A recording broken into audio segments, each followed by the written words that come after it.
One nation one election. I was not expecting this.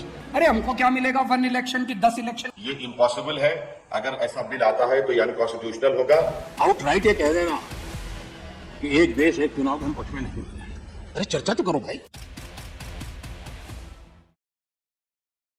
नमस्कार दोस्तों, मैं दिवाकर शर्मा, मैं विवेक चौहान, इंडियन डेमोक्रेसी में आपका स्वागत। जो हमारे जीवंत लोकतंत्र के सभी पहलुओं के लिए एक अच्छा स्रोत है। आज हम बात करेंगे एक बहुत महत्वपूर्ण और रोमांचक विषय पर, एक राष्ट्र एक चुनाव।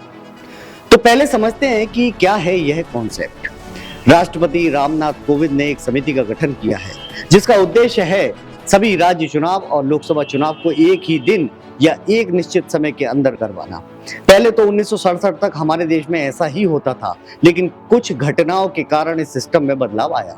आज हम देखेंगे कि इस आइडिया के क्या प्रॉस और कॉन्स हैं और कैसे इससे हमारे देश के लोकतंत्र में बदलाव आ सकता है।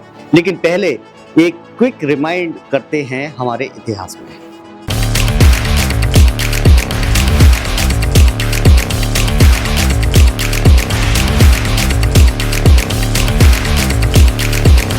दोस्तों, यह आइडिया बहुत ही दिलचस्प है क्योंकि इससे कई चुनौतियां और अवसर आते हैं।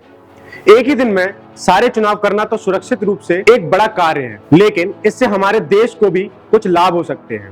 पहला पॉइंट जो हम चर्चा करेंगे यह है वित्तीय बचत, यानी कि फाइनेंशियल सेविंग्स। एक ही दिन में सारे चुनाव का मतलब है एक ही दिन के प्रचार प्रसार खर्च, सुरक्षा व्यवस्थाओं और बुनियादी सुविधा खर्चों की बचत होगी। इससे हमारी अर्थव्यवस्था को भी, यानी कि इकोनॉमिकल व्यवस्था को भी बचत होगी। और दोस्तों, इससे एक और फायदा होगा, कुशल शासन। इमेजिन करो, हर साल छोटी मोटी चुनावों में लगे रहना, ये सभी राजनीतिक पार्टियों और उम्मीदवारों के लिए भी चुनौतीपूर्ण होता है। लेकिन एक ही बार में सारे चुनाव करने से फोकस बढ़ेगा नेशनल इश्यूज पर और गवर्नमेंट में सुधार आएगा। हाँ, लेकिन इसके साथ साथ कुछ चिंताएं भी हैं। सुरक्षा का तो सवाल है ही। एक ही दिन में इतनी बड़ी सुरक्षा सेटअप मैनेज करना सर्वश्रेष्ठ तरीके से चुनौती होगा। और फिर क्षेत्रीय पार्टियां भी चिंता में हैं क्योंकि उन्हें लगता है कि उनके मुद्दे नेशनल लेवल पर कहीं ना कहीं खो जाएंगे। अब आप ही बताओ, क्या आपको लगता है एक राष्ट्र एक चुनाव, यानी कि वन नेशन वन इलेक्शन एक अच्छा आइडिया है या नहीं? कमेंट सेक्शन में जरूर बताइएगा, हम आपका इंतजार करेंगे। दोस्तों, यह निर्णय लेना तो कोई आसान कार्य नहीं है।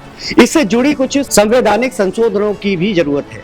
हमारा एक ही अनुच्छेद बदलना पड़ेगा, लेकिन यह कोई छोटी बात नहीं है।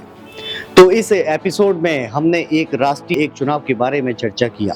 अब आपकी बारी है अपने विचार साझा करने की। और हाँ, हम अगले एपिसोड में मिलेंगे किसी और दिलचस्प विषय के साथ। तब तक सूचित रहे, लोकतांत्रिक रहे। जय हिंद।